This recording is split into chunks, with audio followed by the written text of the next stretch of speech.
ప్రియులారా, ప్రతి ఒక్కరు గూడా ఎక్కువ శాతం దేని గురించి ఆలోచిస్తారు అంటే, రేపటి దినాన నా భవిష్యత్తేంటి?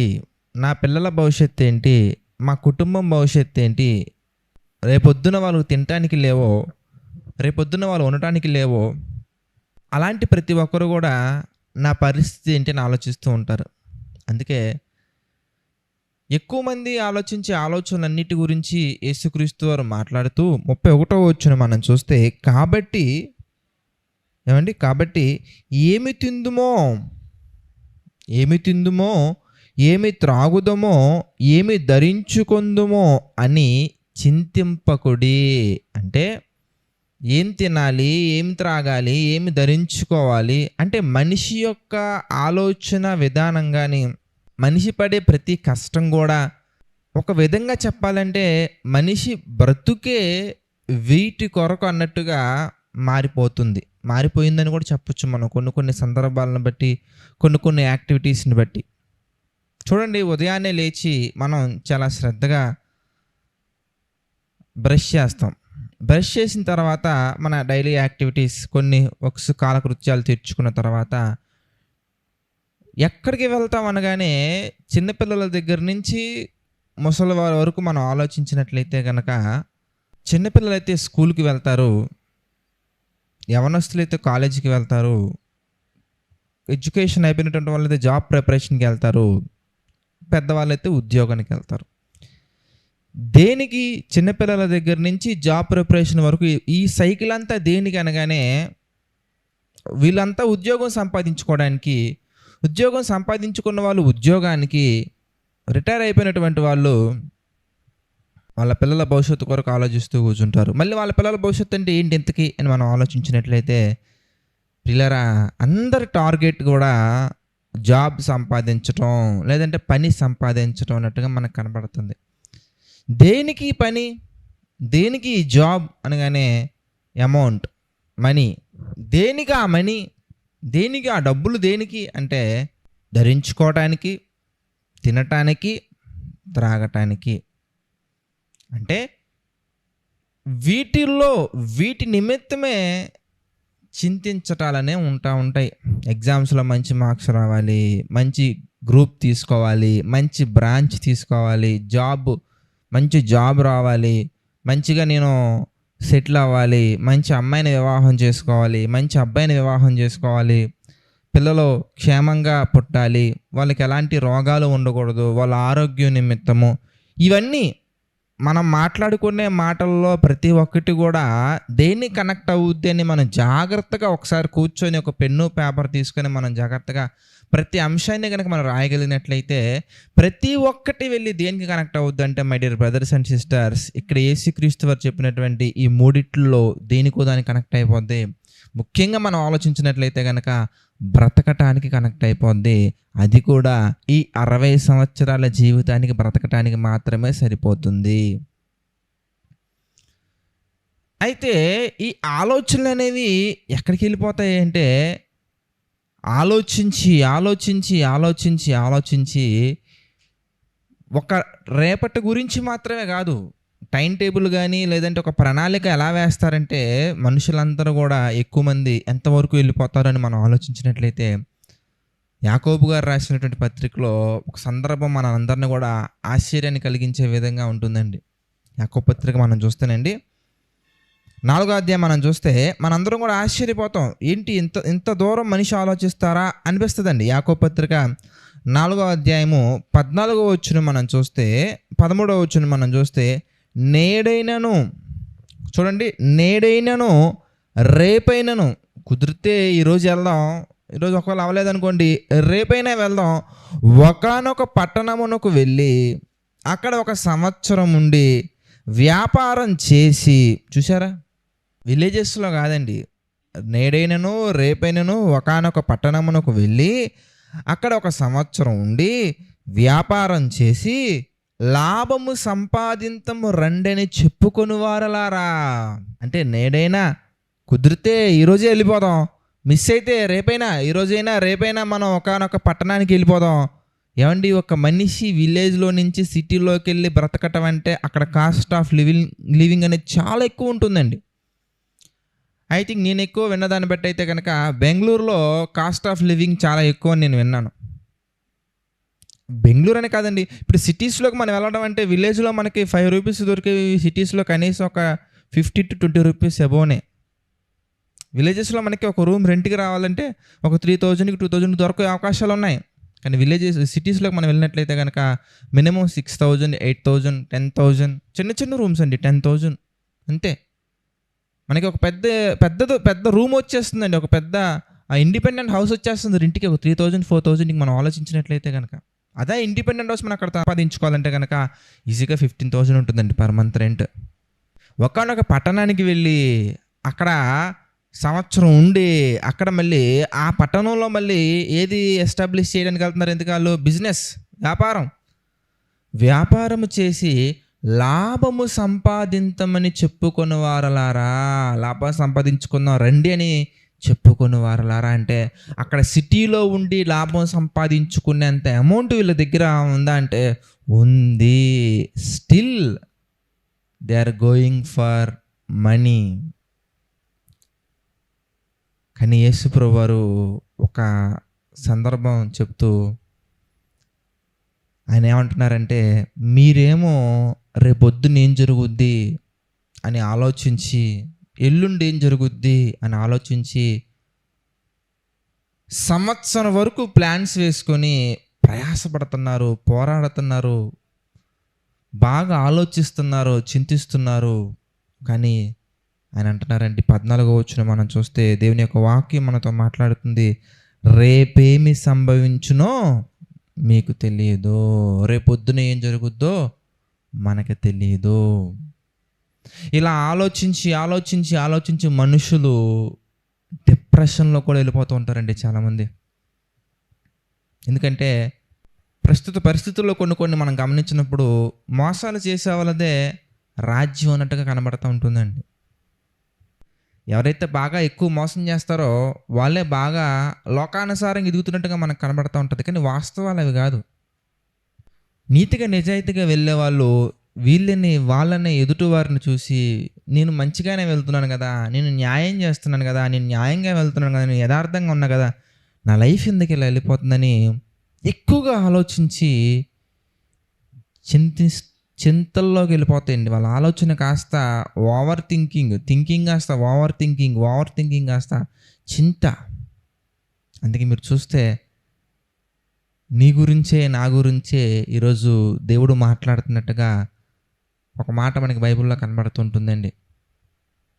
చదువు గురించి అవ్వచ్చు, ఎగ్జామ్స్ గురించి అవ్వచ్చు, నెక్స్ట్ ఏం చేయాలన్న గురించి అవ్వచ్చు, ఫ్యూచర్ గురించి అవ్వచ్చు.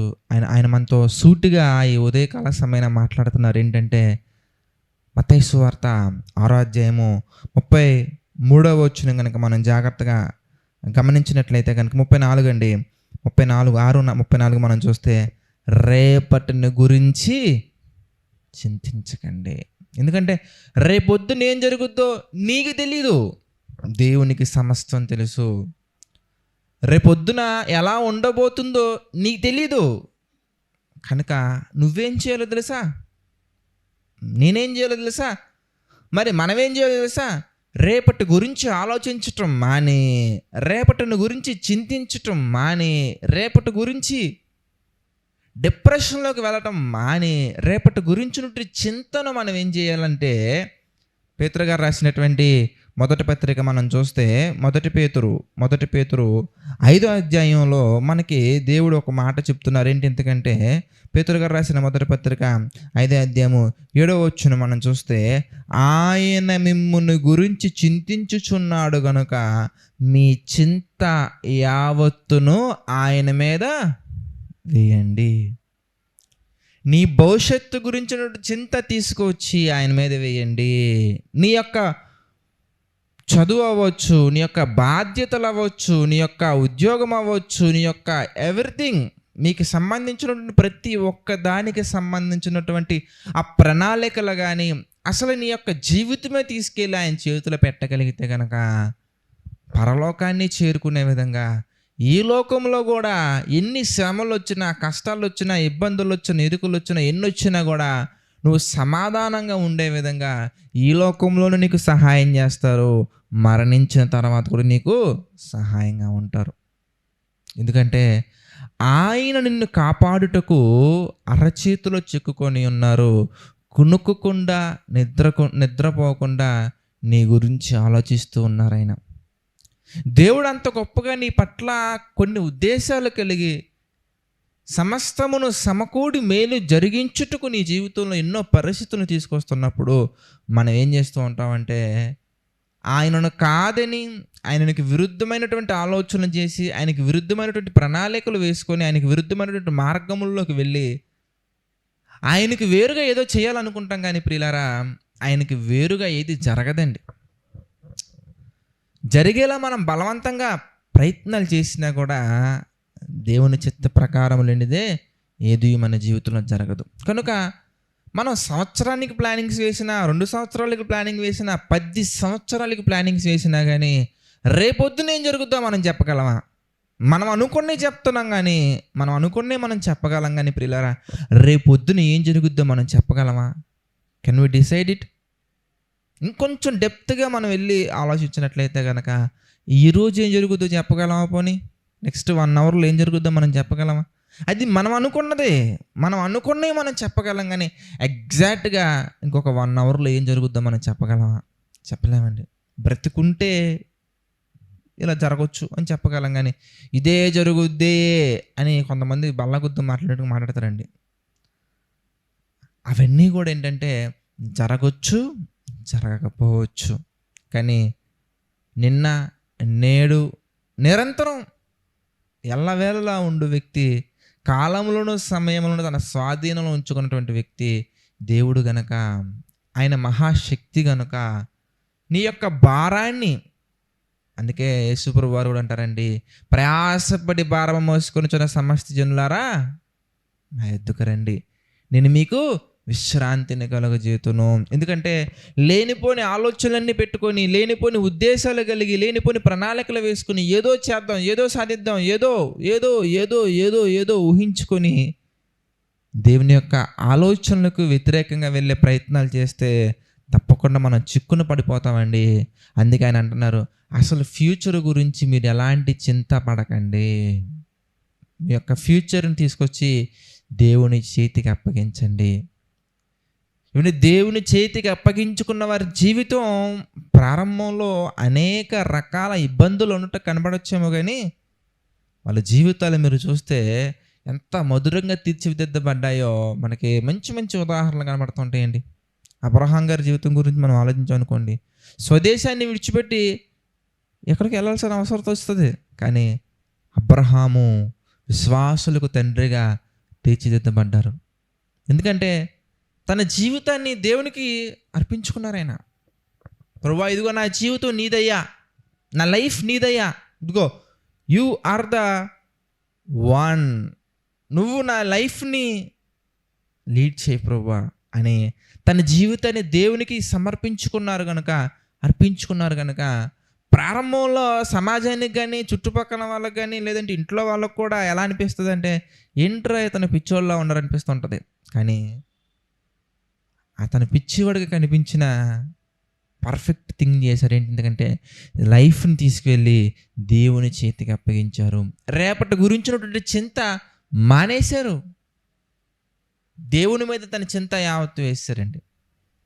ఒక దావీదు గారి జీవితం మనం తీసుకున్నా, యోసేపు గారి జీవితం మనం తీసుకున్నా, దానియేలు గారి జీవితం మనం తీసుకున్నా, పౌలు గారి జీవితం మనం తీసుకున్నా, పేతురు గారి జీవితం మనం తీసుకున్నా, పేతురు గారు అంటారండి, ప్రభువా సమస్తమును విడిచిపెట్టి నిన్ను వెంబడించుతుంది కదా. రేపు పొద్దున ఆయన మాట్లాడే లోపే యేసుప్రభువు వారు మాట్లాడతారండి. ఆ సెంటెన్స్ ఇంకా కంప్లీట్ అవ్వదు. ఆయన మాట్లాడుతున్నప్పుడే యేసుప్రభువు వారు మాట్లాడతారు. ఎందుకంటే దేవుని మీద భారం వేయకుండా మన భారాన్ని మోసుకొని మన జీవితాన్ని కొనసాగిస్తున్నప్పుడే దేవుడు మన కొరకు అంత పెద్ద త్యాగం చేస్తే, సమస్త భారాన్ని తీసుకెళ్ళి దేవుని మీదే మనం వేసి, మనం గనక ఆయన్ని ఆరాధిస్తూ, ఆయన్ని స్తుతిస్తూ, ఆయన్ని మహిమపరుస్తూ, ఆయన కార్యాలలో మనం ఉండే ప్రయత్నం చేస్తే మన జీవితం ఇంకెంత మధురంగా ఉంటుంది, ఇంకెంత గొప్పగా మారుతుంది. ఒకసారి ఆలోచించండి. కనుక ప్రియులారా, రేపటి గురించి చింతించకండి, రేపటి గురించి ఓవర్ థింక్ చేయకండి. మీ యొక్క చింత యావత్తు తీసుకొచ్చి దేవుని యొక్క సన్నిధిలో పెట్టి ఆయనకు అప్పగించండి. మీ యొక్క జీవితాన్ని ఆయనకు అప్పగించినట్లయితే కనుక గొప్ప ఆశీర్వాదకరమైన జీవితాన్ని మనం పొందుకుంటాము. కనుక ప్రతి ఒక్కరు కూడా అలాంటి మెండైన దీవెనను పొందుకోవాలని మనస్ఫూర్తిగా ఆశిస్తూ ఇంతటితో నా ఈ మాటలు ముగిస్తున్నాను. ప్రార్థన చేసుకుందామండి. సకల ఆశీర్వాదములకు కారణభూతులైనటువంటి మా ప్రియమైన పరలోకపు తండ్రి, పరిశుద్ధుడ, మహోన్నతుడ, ఎన్నో ప్రాముఖ్యమైన విషయాలను ప్రభువా మాకు తెలియచేస్తూ, మీ చిత్త ప్రకారంగా నడిపిస్తూ, మీ సన్నిధిలో మా తండ్రి బలపరుస్తూ, మీ నామానికి మహిమకరంగా మా జీవితాలను తండ్రి తీర్చిదిద్దుతూ ముందుకు తీసుకువెళ్తుందుకు కృతజ్ఞతాస్తుతులు చెల్లించుకుంటున్నాను తండ్రి. ప్రభువా, ఆర్థిక, ఆరోగ్య, మానసిక సమస్యలలో కృంగిన ప్రతి ఒక్కరిని తండ్రి పేరు పేరున జ్ఞాపకం చేసుకోండి. ప్రతి ఒక్కరికి తండ్రి మీ కృపతోడుగా ఉంచి నడిపించండి, సహాయం చేయండి. ప్రభువా, కృంగిన ప్రతి ఒక్కరు హృదయాన్ని మీ చిత్త ప్రకారంగా లేవనెత్తండి తండ్రి. ఎంతమంది అయితే ప్రభువా ఈ యొక్క పరిచర్య ముందుకు కొనసాగాలని ప్రభువా ఆర్థికంగా సహకారంగా నిలబడుతున్నారో, ప్రార్థనా పరంగా సహకారంగా నిలబడుతున్నారో, వారి శ్రమను తండ్రి ఇచ్చి సహాయం నిలబడుతున్నారు. ప్రతి ఒక్కరిని మీరు పేరు పేరున జ్ఞాపకం చేసుకుని ప్రతి ఒక్కరికి మీ కృపతోడుగా ఉంచి నడిపించండి తండ్రి. ప్రభువా, మీ చిత్తమైతే ఇంకా ఎన్నో కార్యక్రమాలు తండ్రి మేము అందరం చేయనట్లుగా మీ యొక్క కృపను తోడుగా ఉంచి నడిపించండి, సహాయం చేయండి తండ్రి. మీ యొక్క సన్నిధిలో నిరంతరం బలపడినట్లుగా కృప చూపించండి ప్రభువా తండ్రి. సమస్త మహిమ, ఘనత, ప్రభావాలు మీకే చెల్లించుకుంటూ ప్రతి ఒక్కటి తండ్రి మీ చిత్త ప్రకారంగా మా అందరి జీవితంలో జరిగించమని వేడుకుంటూ మా ప్రభువును రక్షకుడైనటువంటి యేసుక్రీస్తు వారి పేరిట ప్రార్థన అడిగి వేడుకొనిచున్నాము తండ్రి. ఆమెన్. అందరికీ వందనాలండి. God bless you all.